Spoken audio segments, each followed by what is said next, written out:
लौटो तुम सब यथा समय हम आएंगे, भाव तुम्हारे साथ हमारे जाएंगे। पहुँचाते हैं दूर उसी को शोक में, जिससे मिलना हो न सके फिर लोक में। बोल उठे जन भद्र न ऐसा तुम कहो, देते हैं हम तुम्हें विदा ही कब अहो। राजा हमने राम तुम्ही को है चुना, करो न तुम यो हाय लोक मत अनसुना। जाओ यदि जा सको रौंद हमको यहाँ, यो कह पथ में लेट गए बहुजन वहाँ। अश्व अरे से खरे उठाए पैर थे, क्योंकि समझते प्रेम और वे वैर थे।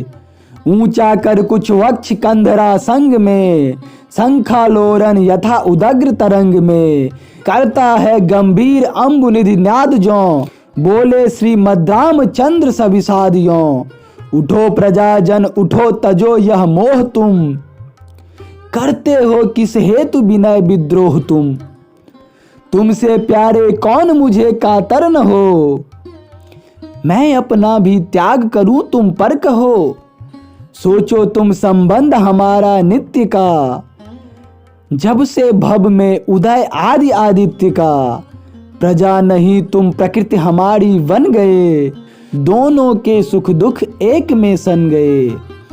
मैं स्वधर्म से विमुख नहीं हूँगा कभी, इसीलिए तुम मुझे चाहते हो सभी। पर मेरा यह विरह विशेष विलोक कर, करो न अनुचित कर्म धर्म पथ रोक कर। होते मेरे ठौर तुम्ही है आग्रही, तो क्या तुम भी आज नहीं करते यही। पालन सहज सुयोग कठिन है धर्म का, हुआ अचानक लाभ मुझे सत्कर्म का।